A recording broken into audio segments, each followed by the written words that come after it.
Hello दोस्तों, मेरा नाम है ब्रजेश और मैं आप लोगों को पढ़ा रहा था इलेक्ट्रोस्टैटिक्स। Good morning everyone. और पिछले क्लास में भूल गया था, लेकिन इस क्लास में हमें याद है कि मैं आपको बताऊं कि बहुत ही आराम से हम लोगों को पढ़ना है। और आप लोगों का करेंट भी शुरू हो ही गया है, कुछ दिनों में ऑप्टिक्स भी शुरू हो जाएगा। दो क्लास ऐसे कर लेंगे, तो कोर्स वोर्स की चिंता नहीं करनी है, बल्कि सीखने का ज़्यादा हमें अटेंशन रखना है। ओके, सो पिछले क्लास में आप लोग देखे होंगे एक बहुत बड़ा सेक्शन ऐड हुआ है मैटर को लेके, उसके कंडक्टिविटी के, इंसुलेशन को लेके, सेमी कंडक्टर जो इलेक्ट्रॉनिक रिवोल्यूशन के लिए रिस्पॉन्सिबल होता है। हालांकि मैं पढ़ा नहीं रहा हूँ सेमी कंडक्टर और नॉन कंडक्टर, तो वैसे भी कुछ नहीं होता है। सो कंडक्टर पढ़ना है। सेमी कंडक्टर तो एक बड़ा सा सेक्शन है जो मॉडर्न में आता है, जो पढ़ा जाएगा। ओके, सो 5, हाँ अश्विन आर्यन, 5 याद है कि नहीं आप लोगों को? वही 5 दिखाने जा रहा हूँ। थोड़ा वीडियो के और ग्राफिक्स और इमेजेस के थ्रू अब मैं आप लोगों को चीज़ें बता दूँ। वो 5 चीज़ें याद हैं आप लोगों को? 5 चीज़ें याद दिला देता हूँ, फिर आगे बढ़ते हैं, क्योंकि उन्हीं 5 चीज़ों पे हम लोग बाकी सारी चीज़ें पढ़ेंगे। प्रॉपर्टीज़ और जो भी फिनोमेना दुनिया में होंगी उसको समझने की कोशिश करेंगे उन्हीं सब से। तो 5 याद दिला देता हूँ। कंडक्टर, आइसोलेटेड कंडक्टर मतलब ऐसा कंडक्टर जिसका कनेक्शन, जिस पे चार्ज आना जाना न हो, बल्कि जिस पे जो भी चार्ज दिया गया हो अब न आए न जाए, इंड्यूस रीअरेंज हो सके। तो 5 चीज़ें होती हैं। जो भी एक्स्ट्रा चार्ज चाहे इंड्यूस चार्ज होंगे सरफेस पे होंगे। पहला, मेटल मैटर, कंडक्टिंग मैटर के अंदर इलेक्ट्रिक फील्ड 0 होगा। सरफेस पे होगा तो भी नॉर्मल होगा। पोटेंशियल सरफेस पे और अंदर में सब जगह 0 सेम होगा। पोटेंशियल सब जगह सेम होगा। और लास्ट वन इंपॉर्टेंट है, सरफेस के करीब में, सरफेस के कंडक्टिंग, आइसोलेटेड कंडक्टिंग सरफेस के करीब में जो इलेक्ट्रिक फील्ड होता है, जो नॉर्मल इलेक्ट्रिक फील्ड होता है, यदि होता होगा तो, नहीं होता है तो बात ये अलग है, नहीं भी हो सकता है, लेकिन होगा तो नॉर्मल होगा और सिग्मा बाई एप्सिलॉन नॉट होगा। सिग्मा बाई एप्सिलॉन नॉट, दूर नहीं, in the vicinity of that surface, very close to the surface, sigma by epsilon not होगा। वहीं पे चार्ज पे आपस में रिपल्सन के कारण प्रेशर होगा तो sigma square by 2 epsilon not होगा। जो potential energy density 1/2 epsilon not E square के बराबर होता है। और जो रेडियस ऑफ कर्वेचर अलग जगह अलग अलग होगा, वहां पे very close to the surface जो सिग्मा का अरेंजमेंट होगा प्रोपोर्शनल टू 1/r होगा। r कम होगा तो सिग्मा ज्यादा होगा, सरफेस चार्ज डेंसिटी, और r ज्यादा होगा तो सिग्मा कम होगा। ये इतनी बातें हैं। हाँ, लास्ट वाला जो 3 पॉइंट है वो कहां से आया, लास्ट वाला जो थोड़ा अजीब सा लग रहा हो, बाकी तो एक्सप्लेन किया था। लास्ट वाला मैं कहा था कहां से आया, वो आगे आएगा। तो ठीक है, तो आगे आएगा तो आएगा। चलिए, आप लोगों को ये इमेज दिख रहा है?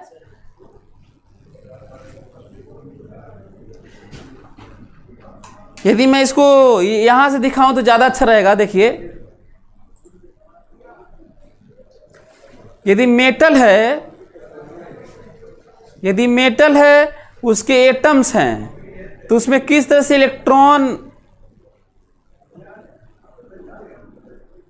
से इलेक्ट्रॉन चलते हैं, रैंडमली मूव करते हैं, और जैसे ही इलेक्ट्रिक फील्ड लगाते हैं, पोटेंशियल डिफरेंस, एक तरफ भागना शुरू हो जाते हैं। दिख रहा होगा, जिसे करंट कहने लगते हैं। Free electrons in conductor metal. पहले रैंडम मोशन होता रहता है, इस समय रैंडम मोशन हो रहा है। जैसे ही इलेक्ट्रिक फील्ड लगाते, देखिए एक तरफ भागने लगे सब। दिख रहा होगा आप लोगों को, इसमें भी आप लोगों को दिख रहा होगा। अभी फिलहाल बता देता हूं कि जब ये हम लोग कोई भी पोटेंशियल डिफरेंस, तो देखिए रैंडम मोशन इधर उधर जा रहे हैं, कुछ इधर जा रहा है, कुछ उधर जा रहा है, कुछ इधर जा रहा है।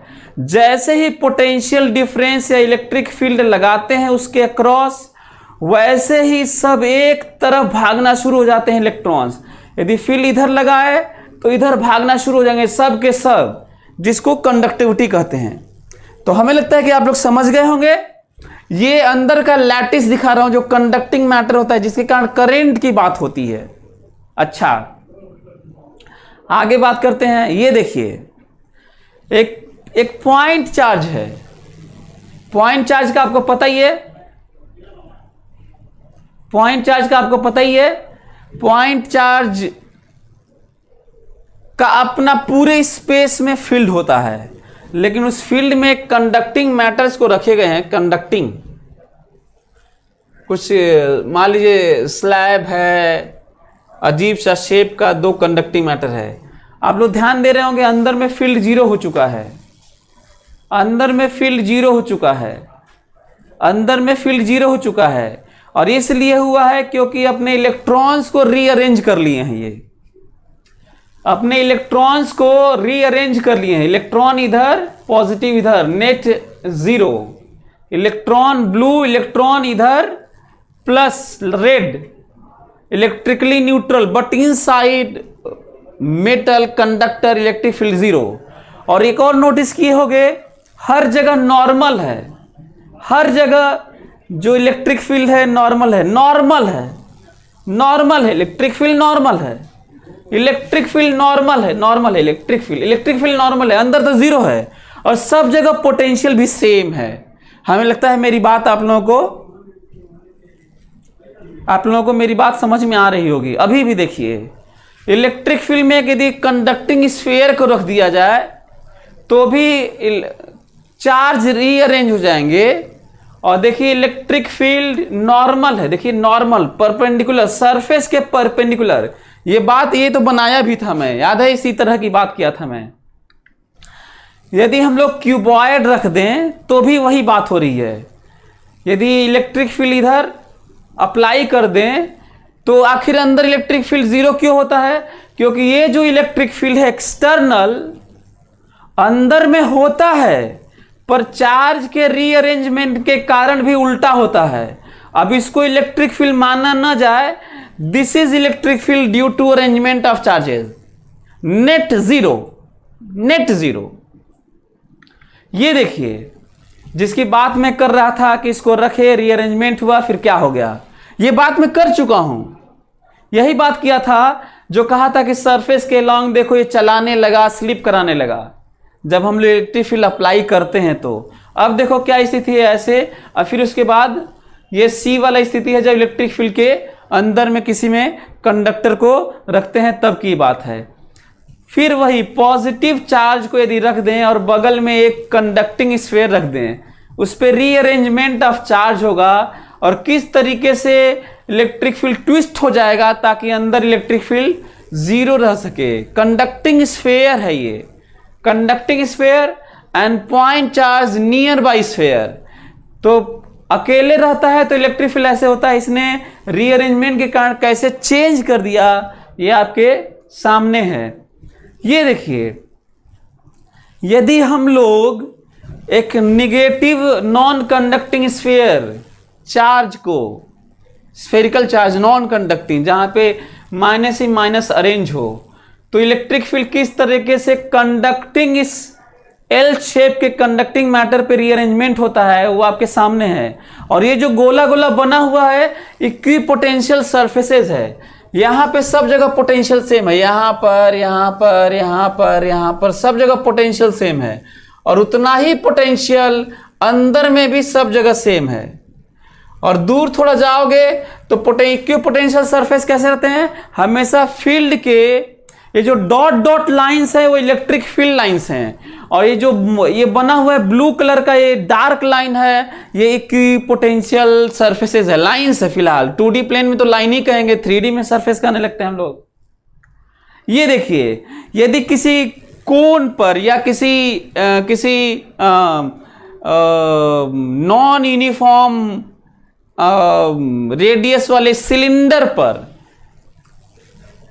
या फ्रस्ट्रम भी कह सकते हैं, यदि यहां पे हम लोग कोई रेडियस मान ले तो यदि उस पर चार्ज दिए तो वो वाली बात जो लास्ट पॉइंट है जहां पे रेडियस ऑफ कर्वेचर कम होता है वहां पे सिग्मा ज्यादा होता है।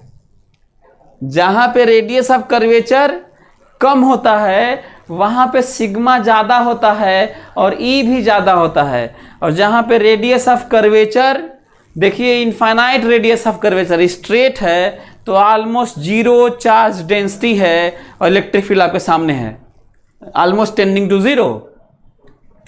ये देखिए 3D व्यू है, 2D में 3D का ट्राई किया हूं कि आप लोग समझ पाए कि किस तरीके से स्फेयर पे चार्ज डेंसिटी अरेंज होता है यदि चार्ज दें तो, और किस तरह से इलेक्ट्रिक फील्ड रेडियली आउटवर्ड होता है, रेडियली आउटवर्ड। ये मैं दिखाने की कोशिश किया हूं इसमें। ये देखिए भले ही कितना भी डेंस लाइन हो और पॉइंट चार्ज कैसे भी अरेंज हो, ये मैं वो दिखाया हूं जो इलेक्ट्रिक फील्ड लाइन से जिसकी बात आगे हो चुकी है, सॉरी पीछे हो चुकी है। लेकिन इसमें भी यदि मैं ले जाके अचानक मेटल रख दूं तो पूरा वो जोन को फील्ड फ्री रीजन बना देगा, अंदर में इलेक्ट्रिक फील्ड जीरो हो जाएगा। बावजूद इसके कि काफी डेंस लाइन है, रिजल्टेंट है तीनों पॉजिटिव चार्ज के और सब चार्ज से निकल ही रहा है, ये ध्यान देना है। लेकिन इस लाइंस वाले से तो लग रहा है कि ये प्लस है, ये प्लस है, ये माइनस है, ये प्लस है, जिसमें से मोर पावरफुल ये लग रहा है Q3 ग्रेटर है। बातचीत से लग रहा है जैसे ये बहुत ज्यादा फोर्सफुली ये सेंड कर रहा है, यहां तक मुड़ नहीं पा रहा है। तो आप लोग, हमको लग रहा है कि मेरी बात आप लोग समझ रहे होंगे। यदि रियल लाइफ में यदि छोटे छोटे पार्टिकल्स को जो स्ट्रॉज जो इफेक्ट हो सकते हैं, चार्ज इंड्यूस हो सकते हैं, जो अलाइन हो सकते हैं इलेक्ट्रिक फील्ड में, छोटे छोटे आयरन पार्टिकल्स, चाहे कुछ भी स्ट्रॉज, चाहे जो भी इंड्यूस हो सकते हैं, इंडक्शन कंडक्टिंग डाइलेक्ट्रिक बुरादे मैटर सैंड टाइप का। तो यदि ये पॉइंट चार्ज है और अचानक कंडक्टर रख दिए, उसमें एक कंडक्टिंग स्फीयर रख दिए, तो किस तरीके से इलेक्ट्रिक फील्ड नॉर्मल है और किस तरीके से इलेक्ट्रिक फील्ड लाइंस स्पेसिफिक नहीं हर जगह होती है, वो मैं दिखाने की इसमें कोशिश किया हूं कि इलेक्ट्रिक फील्ड लाइंस का कॉन्सेप्ट हाइपोथेटिकल है, क्योंकि इलेक्ट्रिक फील्ड लाइंस तो हर जगह होती है। हमको लग रहा है मेरी बात समझ रहे होंगे। ये फिर से वही पॉइंट चार्जेस की अरेंजमेंट है और ये दिखाने की कोशिश ऐसा है कि intensity of field very close to the point charge intensity of electric field is higher, infinitely large. जैसे जैसे कलर कम होता जा रहा है उसकी जो इंटेंसिटी है फील्ड की कम होती जा रही है। Red is infinitely large, yellow is very strong, green is smaller, and this is more smaller and tending to zero, like infinite पे, and same case for other one too. And this violet stands for electric field towards point charge. ये देखिए जिसकी बात हम लोग किए हुए थे, ये क्यू पोटेंशियल सरफेस है जिसमें कोई पॉइंट चार्ज को आप यहां से वहां से वहां चलाएंगे और किस तरह का शेप होता है वो समझने वाली बात है। किसी पॉइंट चार्ज से जो इलेक्ट्रिक फील्ड लाइंस होती हैं और कोई और भी पॉइंट चार्ज सराउंडिंग में होता है तो ऐसे भी शेप बनते हैं जिसमें से हम यहाँ से वहाँ ले जाते हैं। यदि 2 पॉइंट चार्ज हो, 3 पॉइंट चार्ज हो तो उनका शेप कैसे बनने लगता है कि पोटेंशियल सर्फेसेस का वो आपके सामने है। ये फिर से वही वाली बात है जो मैं आपको समझा रहा था, बस अंतर इतना है कि इसमें 5 पॉइंट चार्ज है, उसमें 3-4 रहे होंगे। ये भी ठीक वही सेम केस है। ध्यान देने वाली बात है, यदि एक यूनिट मान लें, कोई क्यू मान लें, this -3 times, this +3 times, this +1 times, this +1 times, और जो इलेक्ट्रिक फील्ड का ये जो स्ट्रक्चर है जिसकी बात मैं अक्सर कर चुका हूं पहले, उसी को कंक्लूड कर रहा हूं आज, ताकि हम लोग ज़्यादा से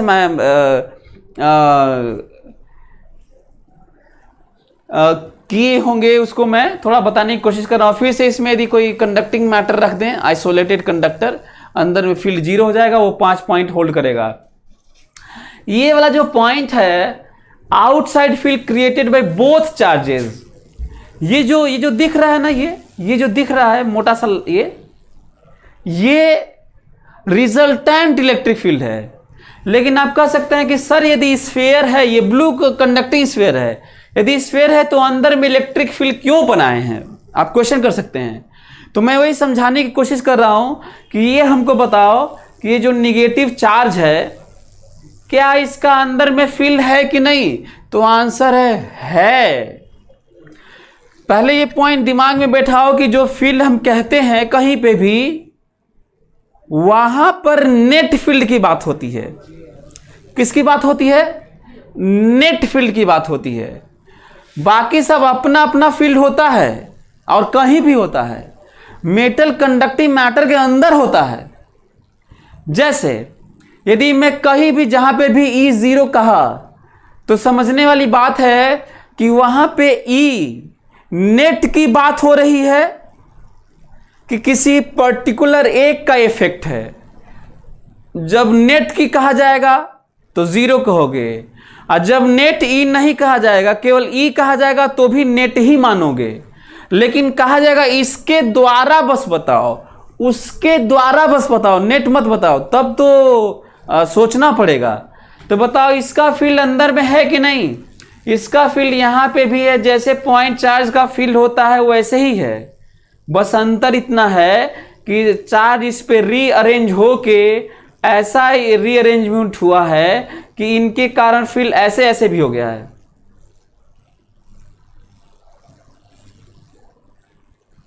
समझ में आ रहा है? बोलो। इसका फील्ड देखो ऐसे ऐसे दिखाया हुआ है, ऐसे। ध्यान देने वाली बात है, बल्कि इसी का फील्ड दिखाया हुआ, ध्यान से बताओ इसका फील्ड यहां पे ऐसे ऐसे हुआ कि नहीं? देखो फील्ड की तरफ, फील्ड की तरफ, अरे पॉइंट चार्ज की तरफ, towards negative, towards negative, towards negative, towards negative. ये समझ में आ रहा है? तो अंदर में इसका फील्ड है कि नहीं? देखो है। लेकिन क्योंकि इस माइनस के कारण यहां पे प्लस अरेंज हुआ होगा, और इस प्लस के कारण सब जगह ऐसे ऐसे फील्ड क्रिएट हो गया होगा, ऐसे ऐसे, और नेट हो गया होगा 0। तो ये फील्ड कौन सा है भाई बताओ? ये फील्ड कौन सा है? ये फील्ड है और इसी के कारण है, लेकिन नेट नहीं। इसके कारण फील्ड अभी भी वैसे ही है जैसे होना चाहिए, लेकिन ये क्योंकि रीअरेंज कर लिया है, यहां पे प्लस आ गया है और यहां पे माइनस है, इधर की तरफ यहां पे माइनस है और यहां पे प्लस है। इंड्यूस चार्ज के कारण फील्ड यहां पे इधर भी क्रिएट हो गया है, इधर, और नेट कितना हो चुका है? 0। क्या आप लोग मेरी बात समझे? मेरी बात आप लोग पकड़े? फिर से एक और बात, यदि थिक स्फेरिकल कंडक्टिंग शेल हो, थिक स्फेरिकल कंडक्टिंग शेल हो और न्यूट्रल हो, न्यूट्रल हो, और अंदर में एक प्लस चार्ज रख दो। कैसा चार्ज रख दो? प्लस। और सेंटर पे मत रखो, इधर उधर रख दो। तो देखो सरफेस पे ही चार्ज रहेंगे। देखो इनर सरफेस पे ही चार्ज है, आउटर सरफेस पे ही चार्ज है, और देखो अभी भी फील्ड नॉर्मल है। देखो फील्ड नॉर्मल है, प्लस से निकला है, माइनस पे टर्मिनेट हुआ है। देखो माइनस पे टर्मिनेट हुआ है, और यहां पे क्योंकि माइनस अरेंज हुआ है तो यहां पे प्लस होगा, क्योंकि इलेक्ट्रिकली न्यूट्रल है। यहां पे भी देखो अभी भी नॉर्मल है फील्ड, देखो नॉर्मल है। तो हमें लगता है कि आप लोग मेरी बात समझ रहे होंगे, और ये है ओवर हुआ जितने भी स्लाइड्स है।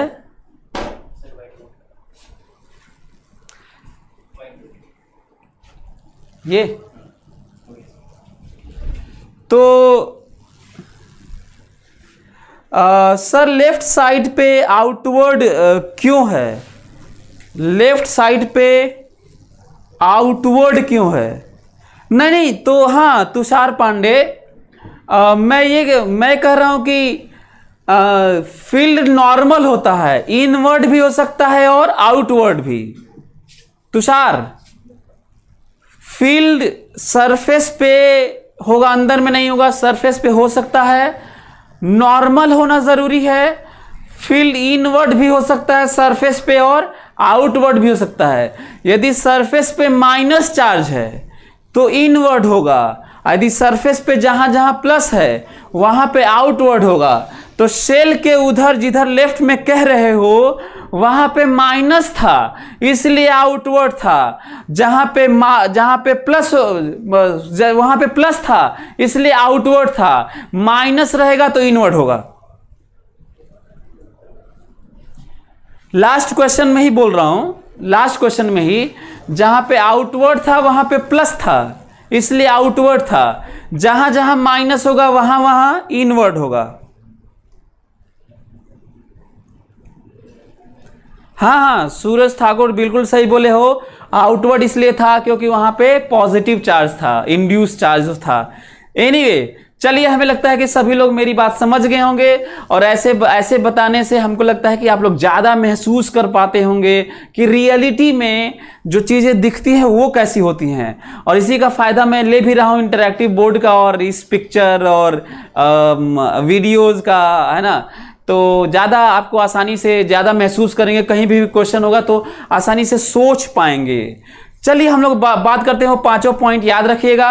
अब हम लोग बात करते हैं कि जब हम लोग स्फेयर को कनेक्ट करेंगे, स्फेयर को, दो स्फेयर को, कंडक्टिंग स्फेयर को कनेक्ट करेंगे तो क्या होगा, वो करते हैं।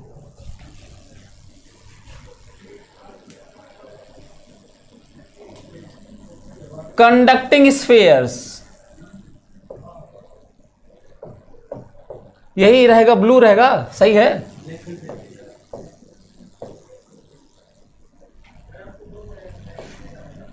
कंडक्टिंग स्फेयर बस हेडिंग दे दिया हूं क्योंकि हमें स्टडी करना है, ठीक है।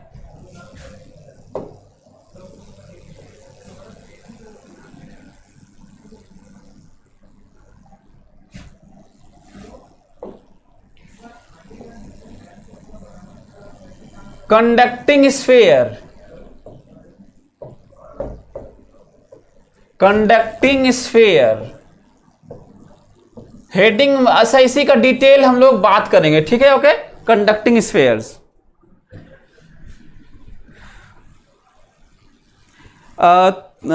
सूरज Thakur sir, net electric field 0 होता है, लेकिन सर अगर किसी चार्ज की वजह से तो इलेक्ट्रिक फील्ड हमेशा होता है ना। हाँ, नेट इलेक्ट्रिक फील्ड 0 होता है, लेकिन इलेक्ट्रिक फील्ड सब चार्ज का सब जगह होता है।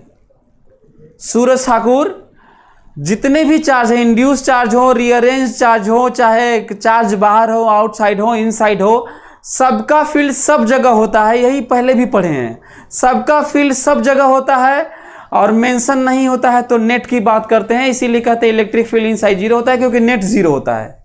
चलिए, तो हम लोगों को देखना ये है, क्वेश्चन सुन लो, क्वेश्चन की तरह इसको ट्रीट करते हैं। इसको थ्योरी मानो चाहे क्वेश्चन मानो।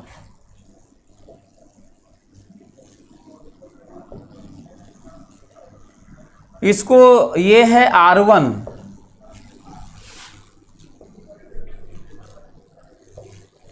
ये है R2, ये है R2। बहुत दूर दूर हैं, बहुत दूर दूर हैं। ध्यान से मेरी बात सुनना, ये स्विच है, स्विच, इस पे चार्ज हम लोग दिए हुए हैं Q।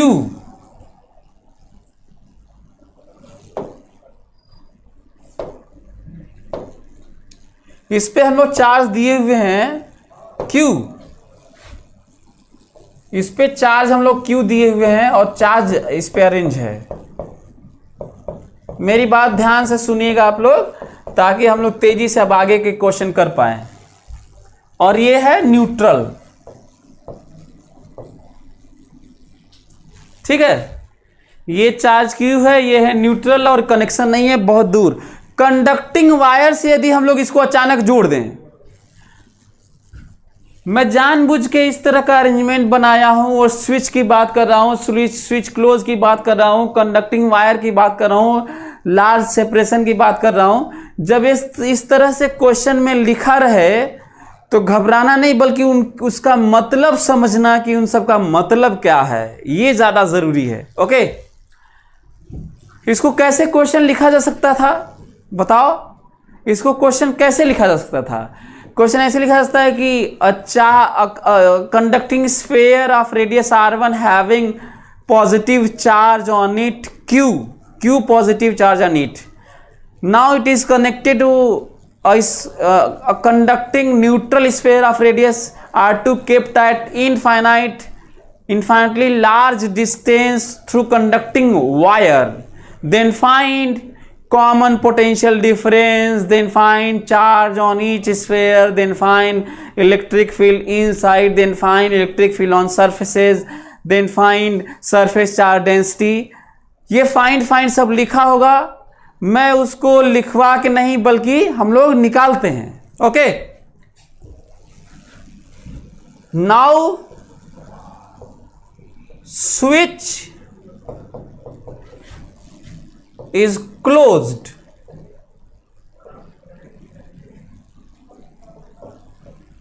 Now switch is closed, now switch is closed. Okay, चलिए क्लोज हो गया तो फिर देखते हैं क्या हो गया। क्लोज हो गया तो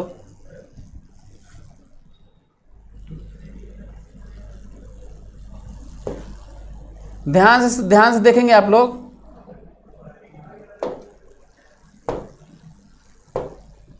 सभी लोग ध्यान से देखो।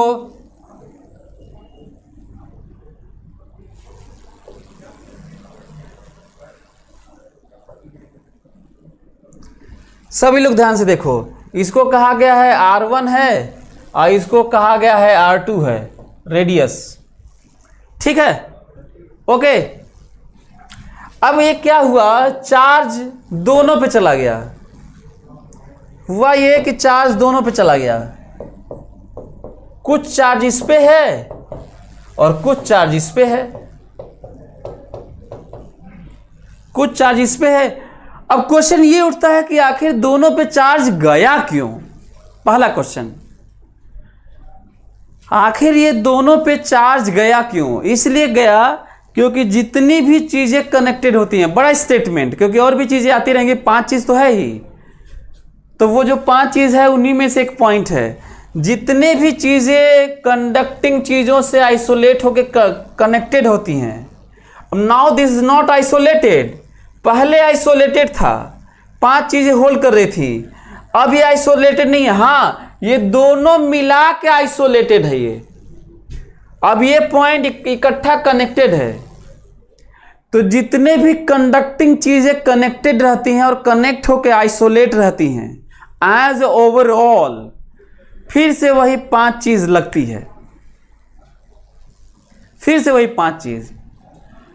तो जितनी भी चीजें कनेक्टेड रहेंगी इस तरीके से, अभी कनेक्शन था ही नहीं, कनेक्टेड रहेंगी तो सब जगह पोटेंशियल सेम रहेगा, चार्जेस सरफेस पे होंगे, इलेक्ट्रिक फील्ड अंदर 0 होगा, सरफेस पे होगा तो नॉर्मल होगा, और बाकी लास्ट वाला 3-4 चीजें इकट्ठे हैं तो वो सब भी होगा। आप लोगों को याद होना चाहिए। दूसरा, पोटेंशियल सेम क्यों होगा? अगला क्वेश्चन, मैं रटने वाला नहीं, किसी और से पूछोगे तो बता ही नहीं पाते हैं, कह देंगे कि हाँ वो होता है।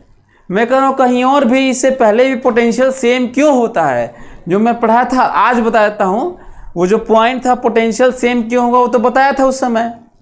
फील्ड 0 होता है इसलिए पोटेंशियल सेम रहता है अंदर में, सरफेस पे नॉर्मल के लॉन्ग होता है इसलिए। लेकिन यहाँ तो दूसरी बात हो रही है कि पोटेंशियल सेम होने के लिए ट्रांसफर हो रहा है।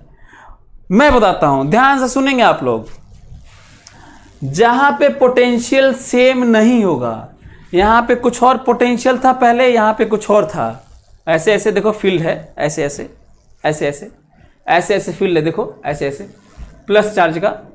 तो जहां पर पोटेंशियल सेम नहीं होगा मतलब साफ है इलेक्ट्रिक फील्ड होगा। पोटेंशियल डिफरेंस है तो इलेक्ट्रिक फील्ड है, इलेक्ट्रिक फील्ड है तो पोटेंशियल डिफरेंस है। ऑब्वियस ही बात है, पढ़े हैं इससे पहले हम लोग यही पढ़े थे और बड़े आराम से पढ़े थे, याद होगा आप लोगों को। तो पोटेंशियल डिफरेंस है, जिसके अलोंग पोटेंशियल डिफरेंस है मस्ट है फील्ड है, और जिसके अलोंग फील्ड है मस्ट है पोटेंशियल डिफरेंस है। नहीं सौरभ पांडे, दोनों पे इक्वली डिस्ट्रीब्यूट नहीं होगा, सब निकालने जा रहे हैं अभी हम लोग, ठीक है। तो अब हम लोग चार्ज मान लेते हैं, तो रीजन समझ में आया। ये तो बताओ, यदि इस पे चार्ज नहीं होता तो यहाँ पे फील्ड होता, फील्ड होता तो ये चार्ज पे फोर्स लगता तो ये चलने लगता। तो ये चार्ज क्यों गए हैं? क्योंकि पोटेंशियल डिफरेंस है तो फील्ड है, फील्ड है तो चार्जेस पे फोर्स है, फोर्स है तो एक्सेलरेशन है, एक्सेलरेशन है तो वेलोसिटी आई होगी, वेलोसिटी आई होगी तो चल दिया होगा, और तब तक चल रहा होगा, रीअरेंजमेंट होगा जब तक कि पोटेंशियल डिफरेंस जीरो ना हो जाए, सेम पोटेंशियल ना हो जाए। और पोटेंशियल सेम हो जाएगा तो इलेक्ट्रिक फील्ड जीरो हो जाएगा, उनके बीच में जो फोर्स लगने वाला था तो फोर्स जीरो हो जाएगा, तो एक्सेलरेशन जीरो हो जाएगा, तो फिर और चार्ज के पास वेलोसिटी नहीं आएगी। ये है रीजन, ओके। तो माना कि इस पे चार्ज Q1 है और इस पे चार्ज Q2 है। अब हमको बताओ, पहले ये इस पे चार्ज जीरो था और इस पे Q था, अब दोनों को मिला दिए हो तो न चार्ज कहीं से आएगा न जाएगा, इन दोनों का मिला के। पहले टोटल मिला के कितना था? Q था, अब टोटल मिला के कितना होना चाहिए? अब टोटल मिला के कितना होना चाहिए बताओ? Q होना चाहिए। So due to conservation of charge, property याद करो शुरुआत वाला, due to conservation of charge. तो कहिए तो ऊपर वाला आप मिटा देते हैं, क्योंकि नीचे वाला तो हम लोग कैलकुलेट भी करना है। तो सभी लोग ध्यान दें, मैं ये ऊपर वाला मिटा दे रहा हूं। So due to conservation of charge, due to conservation of charge,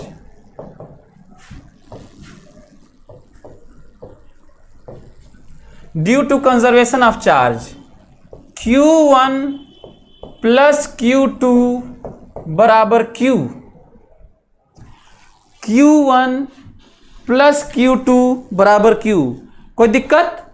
Q1 plus Q2 बराबर Q, एक ये पॉइंट है। दूसरा, फिर से वो 5 पॉइंट का अपना पॉइंट आ रहा है, जितना भी चीज कनेक्टेड रहेगा, कंडक्टिंग चीजें कनेक्ट हो जाए तो मस्ट है सब जगह पोटेंशियल सेम हो जाएगा। तो यदि यहाँ पे पोटेंशियल माने ये V1 है और यहाँ पे माने V2 है पोटेंशियल, तो बताओ अगला इक्वेशन क्या लिखें? V1 बराबर V2 बराबर लेट इट इज V। कोई दिक्कत? ध्यान से एक एक बात मेरी सुनते जाओ, बहुत इंपॉर्टेंट पॉइंट है आज जो हम लोग पढ़ रहे हैं। V1 बराबर V2 बराबर V। दूसरा पॉइंट ध्यान से याद करो, जितना पोटेंशियल सरफेस पे होगा उतना ही पोटेंशियल सेंटर पे होगा, उतना ही पोटेंशियल हर जगह हर पॉइंट पर होगा। यही पढ़े थे हम लोग, जितना पोटेंशियल सरफेस पे होगा उतना ही पोटेंशियल सेंटर पे होगा, उतना ही अंदर में सब जगह सेम होगा। यही पढ़े थे हम लोग। हमारे पास फार्मूला पॉइंट चार्ज का है, वो लगा के कैलकुलेट कर पाना मुश्किल है, इसीलिए ये कहना कि यहाँ पोटेंशियल जितना ही होगा, जितना यहाँ पे होगा उतना ही सेंटर पे होगा। तो सेंटर पे निकालना, क्योंकि हर चार्ज की दूरी सेंटर से बराबर होगी, हर चार्ज की दूरी सेंटर से बराबर होगी। और ये पोटेंशियल स्केलर क्वांटिटी है, डायरेक्शन होता नहीं है, फटाक से जोड़ देना। दूसरा एक पॉइंट, कहीं पे भी पोटेंशियल सब चार्ज के कारण होता है, कहीं पे भी पोटेंशियल सब चार्ज के कारण होता है।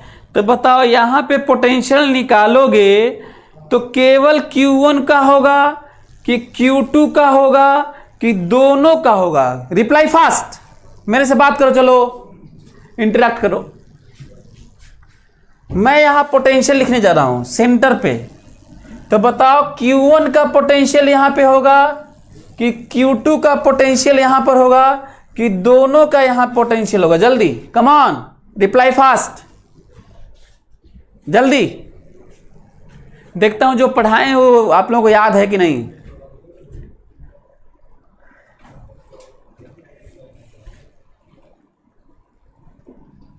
सभी लोग बताओ जल्दी से, रिप्लाई फास्ट। दोनों का, बोथ बोथ बोथ, दोनों का होगा, दोनों का होगा, बोथ, दोनों का, दोनों का, बहुत बढ़िया, दोनों का, दोनों का, बहुत बढ़िया। तुषार Q2 का होगा केवल, वाई। पलक यादव Q1 का, वाई। दिग्विजय सिंह दोनों का सर। अभी मौर्य बोथ। इसका मतलब ज्यादातर लोग सही बताए, लेकिन कुछ लोग, तुषार पांडे का गलत हो गया, Q2 बोल रहा है। पलक Q1, दोनों लोगों का गलत है। दोनों का होगा, Q1 Q2 का नहीं होगा। आपने बहुत बड़ी मिस्टेक कर दी, भूल गए। पोटेंशियल कहीं भी सबका होता है, फील्ड भी कहीं भी सबका होता है, तो दोनों का होगा। चलिए तो लिखता हूं दोनों का, V1। चलो यहां पे लिखो, ध्यान से सुनना, K Q1 by R1, Q1 by दूरी सबका यही, लेकिन भूल मत जाना इसका भी लेना चाहिए। इसका तो पोटेंशियल यहां होगा ही, इसका भी पोटेंशियल यहां पर होगा, और वो मिला मिला के सब जगह बराबर होता है। कहीं पे भी जो बराबर भी बोलते हैं, 5 पॉइंट जो बोला हूं वो सबका मिलाकर हर जगह बराबर होता है। तो यहां पे लेकिन भूलना मत, ये इतना दूर है, इतना दूर है कि उसका पोटेंशियल यहां पे नेग्लिजिबली स्मॉल है। तो बहुत जरूरी है ये सब जानना, नहीं तो ये सब कॉन्सेप्ट है। इतना दूर है कि नेग्लिजिबली स्मॉल है। क्या पास में क्या कनेक्ट नहीं कर सकते हैं? कर सकते हैं, दिमाग लगाओ। क्या पास में कनेक्ट नहीं कर सकते हैं? कर सकते हैं। क्या पास में कनेक्ट नहीं कर सकते हैं? क्या टच नहीं कर सकते हैं? कर सकते हैं। क्या पास में कनेक्ट नहीं कर सकते हैं? कर सकते हैं, लेकिन फिर कैलकुलेट नहीं होगा। बाकी 5 पॉइंट होल्ड करेगा, वो 5 तो जो रटवाया हूँ, याद दिलाया हूँ कि वो तो होल्ड करेगा, लेकिन हम लोग निकाल नहीं पाएंगे। हम लोग Q1 Q2 बता नहीं पाएंगे, हम लोग पोटेंशियल निकाल नहीं पाएंगे, सरफेस चार्ज डेंसिटी निकाल नहीं पाएंगे। ये बस दिक्कत होगा, बाकी दिक्कत नहीं होगा। क्लियर? क्लियर हुआ? फिर सुनो, पास होने से या टच करा देने से क्या चार्ज रीअरेंज नहीं होंगे? होंगे। पोटेंशियल सेम नहीं होगा? सब जगह होगा और सेम होगा। 5 पॉइंट होल्ड करेगा, लेकिन हम लोग निकाल नहीं पाएंगे, अननोन ज़्यादा हो जाएगा, है ना? तो ये प्रॉब्लम है। तो हमको लगता है सभी लोग समझ गए होंगे। तो दूर क्यों है ये समझ में आया, ताकि हम लोग उसको नेग्लेक्ट कर पाएं। बराबर बराबर। अब यहाँ पोटेंशियल फिर से इसके कारण भी होगा और इसके कारण भी यहाँ पे होगा, लेकिन इतना दूर है कि इसको मैं छोड़ रहा हूँ, केवल उसी का लिख रहा हूँ कि Q2 बाई R2 बराबर V अगेन। क्या आप लोग मेरी बात समझे? अब हमको बताओ, तुम्हारे पास 2 ठो, अच्छा ये नोन है, तुम्हारे पास ये एक इक्वेशन है Q1 Q2 में, और एक इक्वेशन ये है। क्या सॉल्व नहीं कर लोगे? Q2 यहां से उठाओ और यहां पे ले आके रखो और जल्दी से Q1 बताओ। जल्दी जल्दी, कम ऑन, रिप्लाई फास्ट, जल्दी। क्या Q2 उठा के यहां नहीं रख लोगे? के कैंसिल, Q2 उठाओ यहां रखो और जल्दी से Q1 बताओ, जल्दी रिप्लाई फास्ट।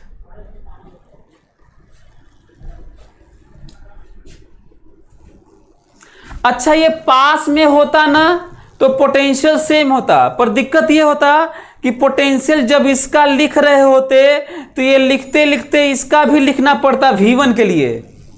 जब ये पास में होता ये तो मैं कहता ये पोटेंशियल बराबर ये पोटेंशियल, ठीक है, लेकिन जब ये लिखता तो ये तो मैं लिखता लेकिन प्लस इसका भी यहां पे लिखता, और जब इसका लिखता तो इसका तो लिखता, इसका भी यहां पे लिखता और सॉल्व ही नहीं हो पाता। एक बार करके देख लेना आप लोग, एक बार करके देख लेना, पता चल जाएगा। तो हमको लगता है कि आप लोग सॉल्व किए आप लोग। अब हम ये सब सॉल्व नहीं करेंगे यार कि मैं जाके ले जाके Q2 यहां पे रखूं और फिर निकालूं। हाँ ये देखो वैल्यू कितना आना है, Q का R1 by R1 plus R2 आया होगा, और ये आया होगा Q का फ्रैक्शन, Q का फ्रैक्शन आया होगा Q R2 by R1 plus R2 आया होगा। सभी लोगों का आ गया होगा हमको लगता है, सभी लोग करो। Q के टर्म में आया होगा, इसको Q2 को उठा के यहां पे रखो, इतना तो करो कम से कम, तुम लोग को ये मिलेगा, जल्दी करो। और दोनों को जोड़ दोगे ना, इन दोनों को जोड़ दोगे तो Q हो जाएगा जो टोटल चार्ज था। सभी लोग कर, वाह बहुत बढ़िया, तुम लोग पढ़ाने में मजा आ रहा है, बहुत बढ़िया, गुड गुड, बहुत बढ़िया।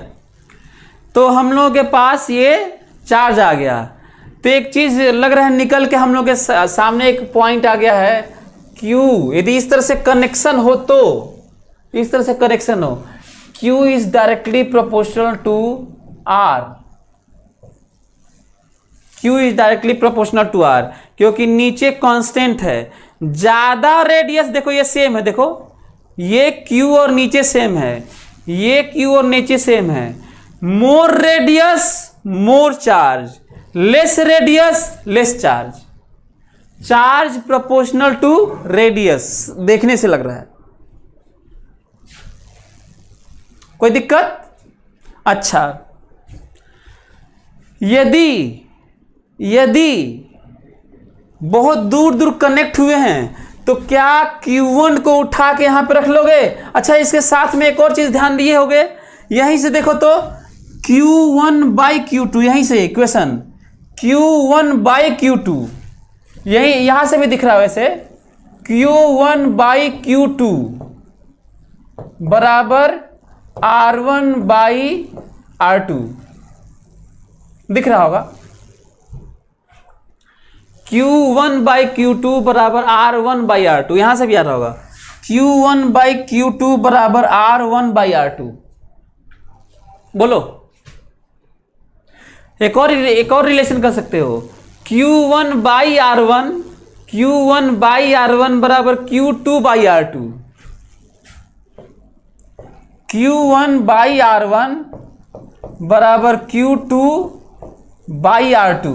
ये तो यही वाला है, ये तो यही वाला है, सही है क्या? अब हमको आप लोग सही में दोनों का पोटेंशियल सेम तो है, सब जगह पोटेंशियल सेम है, सेम तो है, तो क्या वो सेम पोटेंशियल की वैल्यू बता दोगे?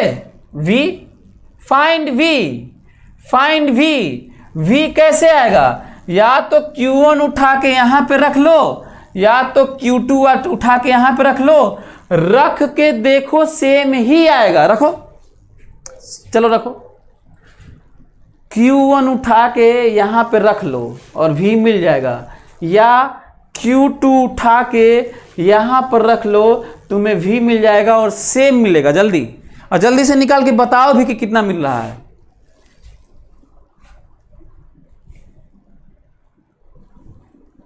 जल्दी बताओ, V1 बराबर V2 बराबर V बराबर KQ by R1 plus R2 आया होगा, ऐसा मैं सोच रहा हूं। करके देखिए सभी लोग। और दोनों पर सेम होगा। चार्ज अलग अलग है, चार्ज अलग अलग है, लेकिन पोटेंशियल सेम है। और 5 पॉइंट में ये नहीं है कि चार्ज सेम होगा, 5 पॉइंट में चार्ज सरफेस पर होगा, ये है, सेम नहीं है। उसमें तो पोटेंशियल सेम है, फील्ड जीरो अंदर है, नॉर्मल फील्ड है ना, ये है। चार्ज सेम कहाँ 5 पॉइंट में है।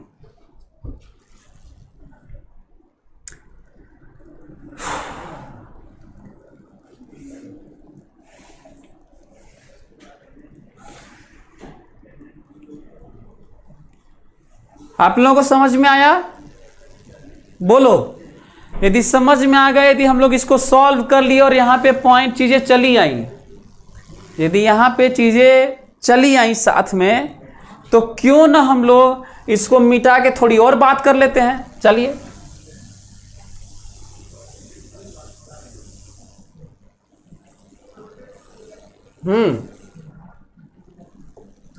ध्यान से। यदि इसमें सिग्मा 1 मैं मानूं और यहां पे सिग्मा 2 मानूं, सिग्मा 1 मानूं, सिग्मा 2 मानूं, अब हमको ये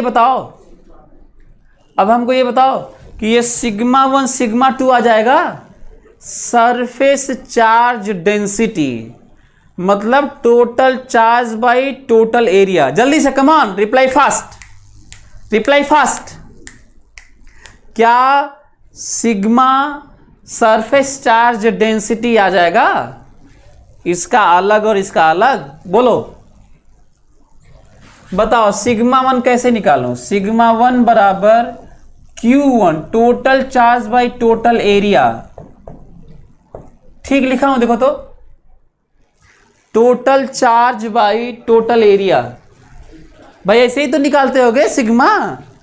सरफेस चार्ज डेंसिटी मतलब charge per unit area. Charge per unit area कैसे निकलता है? Total charge by total area. What is total area? 4 pi r square. बताओ Q1 हमारे पास है कि नहीं? Q R1 by R1 plus R2 divided by 4 pi R1 square. What is value of sigma 1? Sigma 1 तुम्हें मिलेगा Q by 4 pi R1 plus R2 into R1।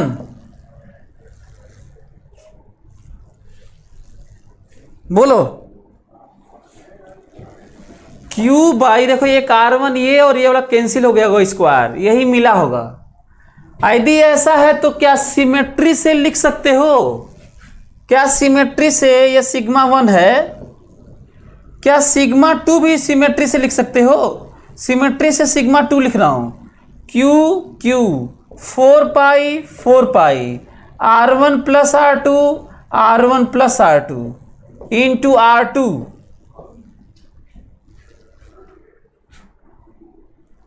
समझ में आ रहा है?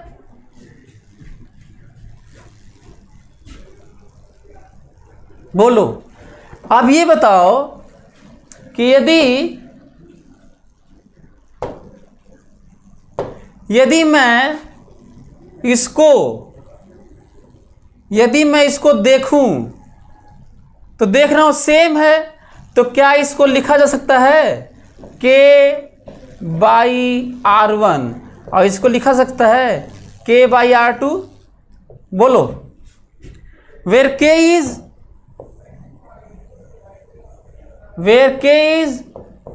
Q by 4 pi R1 plus R2।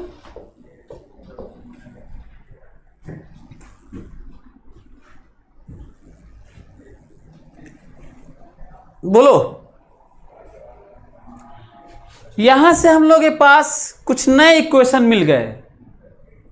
यहां से हम लोगों के पास कुछ नए इक्वेशन मिल गए। एक तो तुम लोग ये नोट कर लो कि ये क्या क्या होता है, एग्जैक्ट वैल्यू बता रहा हूं, एग्जैक्ट वैल्यू।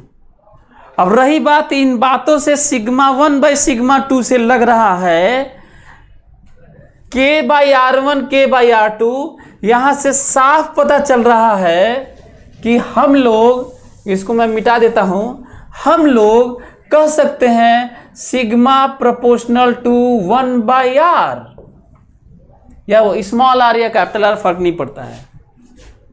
इसका मतलब सिग्मा 1 बाई सिग्मा 2 बराबर R2 बाई R1।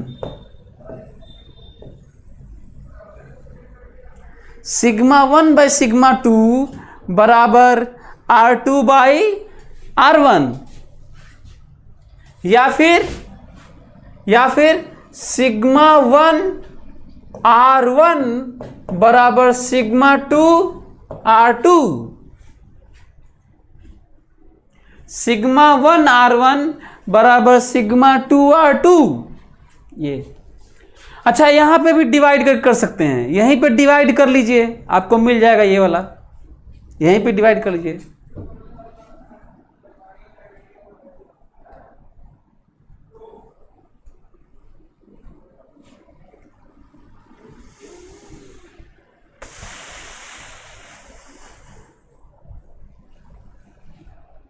आप लोगों को मेरी बात समझ में आ रही है? अच्छा, अब यहां पे फील्ड देखो, यहां पे फील्ड तो ऐसे ऐसे है ही, फील्ड ऐसे ऐसे, यहां फील्ड तो ऐसे ऐसे है ही। क्या हमको ये बता सकते हो कि सरफेस पे फील्ड कितना है? बताओ, सरफेस पे फील्ड कितना है? कितने लोग फटाक से बता सकते हैं कि सरफेस पे फील्ड कितना है? बिना पेन चलाए बता सकते हैं आप लोग? सरफेस पर, यहां पर सरफेस पर फील्ड कितना है बिना पेन चलाए बता सकते हैं आप लोग? कैलकुलेशन से नहीं, वो जो हम लोग जानते हैं वो नहीं, क्या हम लोग के पास जो डेटा है उससे बता सकते हैं सरफेस पर फील्ड? मैं बताता हूं, बताओ सरफेस के कारण पांचवा पॉइंट क्या था? सरफेस पर field very close to the surface sigma by epsilon naught होता है। क्या होता है? सिग्मा। यहां पर कितना है? Sigma by epsilon not. यहां पर कितना है? Sigma by epsilon not. तो सिग्मा है ना तुम्हारे पास, सिखाना है तो बाई एप्सिलॉन नॉट कर दो, यही आंसर है, बाई एप्सिलॉन नॉट हो गया। वहां पे कितना फील्ड है सरफेस पर? अंदर में तो जीरो है, अंदर में फील्ड जीरो है भाई, अंदर में फील्ड जीरो है। मैं सरफेस पर बोल रहा हूं, तो सिग्मा बाई एप्सिलॉन नॉट और सिग्मा बाई एप्सिलॉन नॉट बस कर दीजिएगा और हो गया बस। और बाकी निकालेंगे तो आएगा वैसे, लेकिन हम लोग जब 5 पॉइंट जानते हैं तो फिर दिमाग क्यों लगाएं, सिग्मा निकाल लिए इतना मेहनत से। तो ये है, हमको लगता है कि आप लोग समझ गए होंगे। इसका मतलब साफ है। यहां से एक और चीज लिख सकते हैं, सरफेस पर, ऑन सरफेस लिख लो, on surface, on surface E1 by E2 बराबर सिग्मा 1 बाई सिग्मा 2 बराबर R2 by R1। E1 by E2 बराबर सिग्मा 1 बाई सिग्मा 2 बराबर R1 by R2, R2 by R1 sorry. इसका मतलब एक और रिलेशन हो सकता है, ये देखो रिलेशन, E1 सिग्मा 2 बराबर E2 सिग्मा 1। R1 के साथ भी हो सकता है, E1 R1 बराबर E2 R2।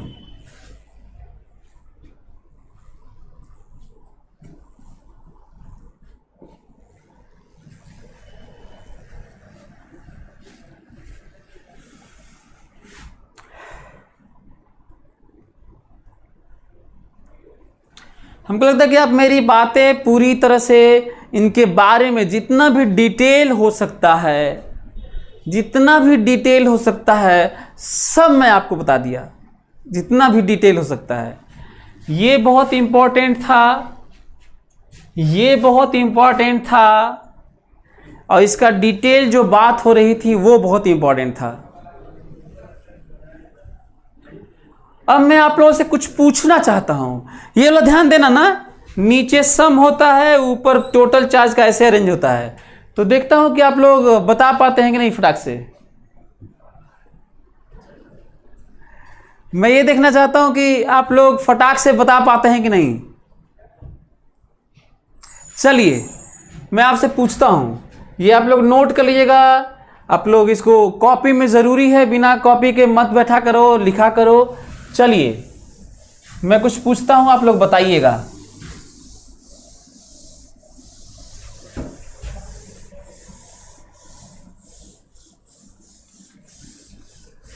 बिना कॉपी के पेन के मत बैठा करो, तुम ओवर रूल करोगे चीजों का, सीख नहीं पाओगे। चलिए देखता हूं कि आप लोग बता पाते हैं। यदि ये R1 है, यदि ये R2 है, और इस पे Q1 है, इस पे Q2 है, स्विच है S, बिना पेन चलाए जल्दी से बताइए। क्वेश्चन लिख लीजिए। After closing the switch shown in figure, after closing the switch shown in figure, find charge on each sphere and potential, their potential. Write down. After closing the switch shown in figure, find charge on each sphere and find charge on each sphere and their potential. चलिए फटाक से बताइए। आप लोगों के पास time है आधा minute.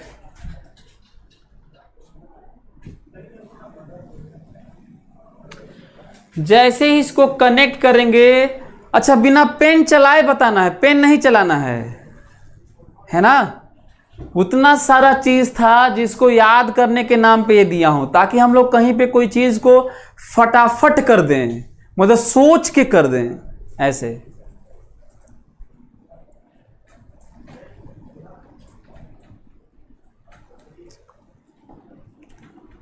Q1 और Q, ये क्या है?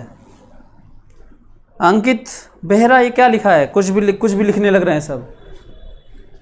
बिना पेन चलाए सोचो तब मजा आएगा। हाँ, ये इन्फाइनाइटली लार्ज है, ऑब्वियस है। Distance between both spheres is infinitely large, very large distance, दोनों बहुत दूर हैं। अंकित बेहरा, तुम Q क्या है? What is Q?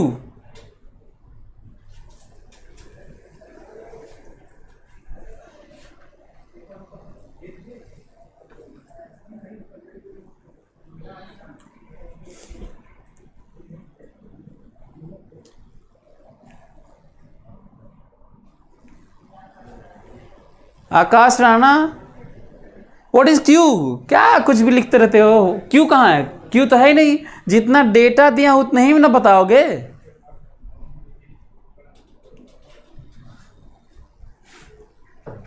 तुम लोग लिख क्या रहे हो? ये पहले मैं Q1 Q2 दिया हूं, स्विच क्लोज किया हूं, और तुम लोग पता नहीं Q कहां से उठा के लेके चले आ रहे हो।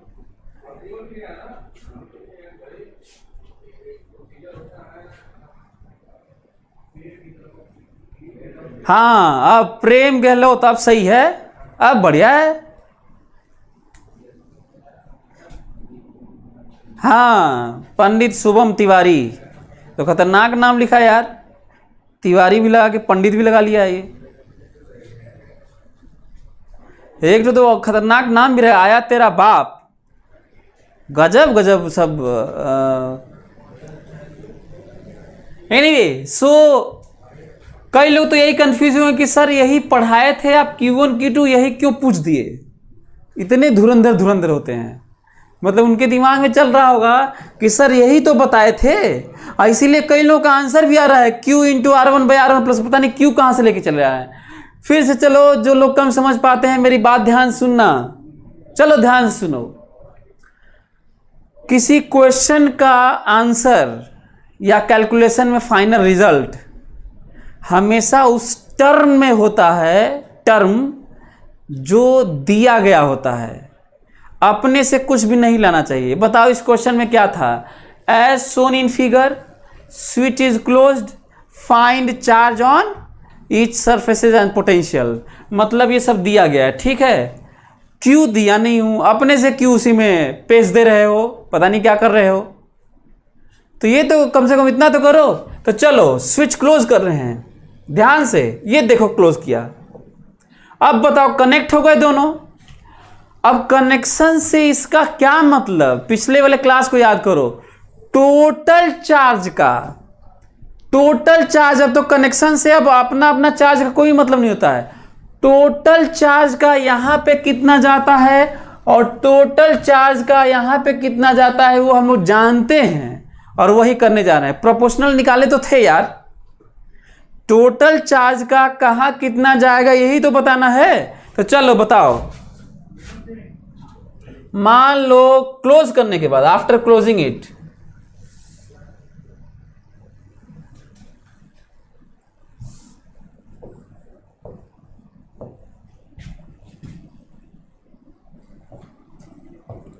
this is R2 Q2 dash, this Q1 dash, this R1।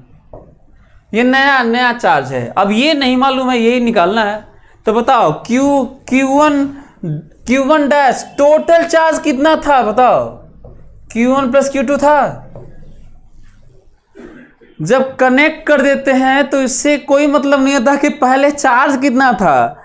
Total charge का किस तरह से अरेंज होगा वो हम लोग पढ़े थे जस्ट पहले, ये समझना था। इसीलिए मैं बोला था कि बिना पेन चलाए बताओ। तो टोटल चार्ज का कितना इस पे आएगा, R1/R1 प्लस R2, और टोटल चार्ज का कितना इस पे आएगा, R2/R1 प्लस R2। जैसे पिछली बार था, देखे होगे पिछली बार। तो हमको लगता है कि बाकी सब भी बता देंगे आप लोग। मैं कहूँगा पोटेंशियल बताओ। मान लो ये पोटेंशियल V1 है, ये पोटेंशियल V2 है, तो क्या कहोगे, पोटेंशियल सेम होगा। V1 बराबर V2 बराबर V बराबर K Q1 plus Q2 divided by R1 plus R2।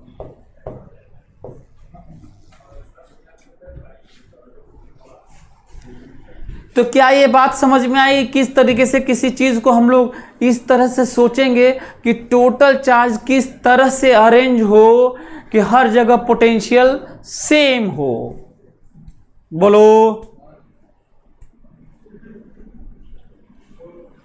तो हमें लगता है कि सभी लोगों को मेरी बात समझ में आ रही होगी। हालांकि यदि आपको ये नहीं समझ में आए तो क्या करोगे, Q1 dash plus Q2 dash लिख लेना, Q1 dash plus Q2 dash. ऐसे देखो, कंजर्वेशन ऑफ चार्ज बराबर इनिशियल चार्ज टोटल, सही है। यही ना इधर उधर गया होगा जितना भी अरेंज हुआ होगा।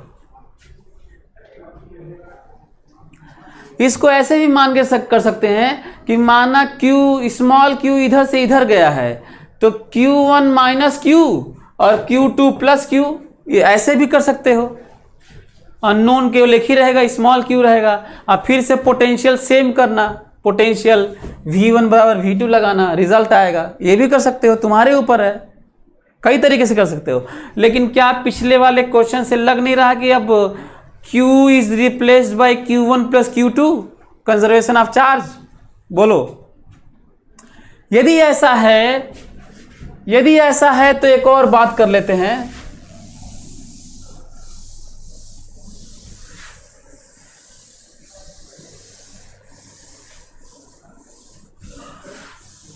सभी लोग मेरी बात ध्यान सुनेंगे।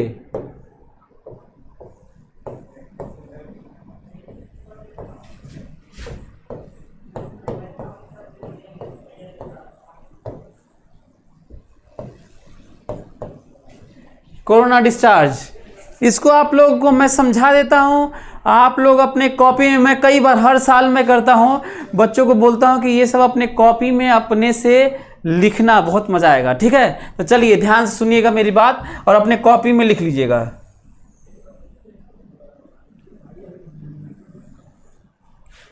ये एक मेटल है और उस पे एक चार्ज दे दिया गया है ना, चार्ज दे दिएगा Q।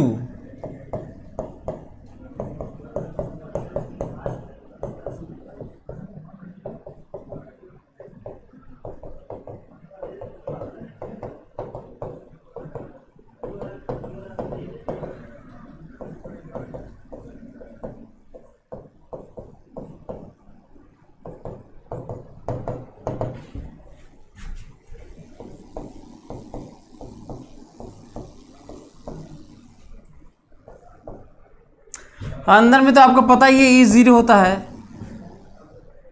सभी लोग इस चीज को समझेंगे ना। ओके, चलिए ध्यान से मेरी बात सुनना, एक एक लोग।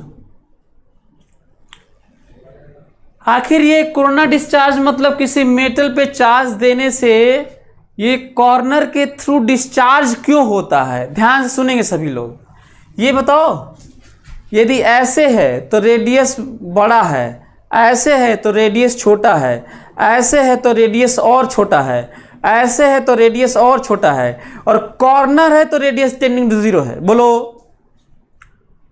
यदि कॉर्नर है, कॉर्नर का रेडियस कितना होता है? जितना ही बेंड करो और बेंड करो और बेंड करो, शार्प बेंड कर दो, वही रेडियस ऑफ कर्वेचर। सो यहां पे जब सिग्मा बात करेंगे, यहां पर कहेंगे E बराबर सिग्मा बाय एप्सिलॉन नॉट होता है, क्योंकि सरफेस, वही 5वां पॉइंट याद करो। अच्छा, अब हम लोग को पता है since sigma is directly proportional to 1/r,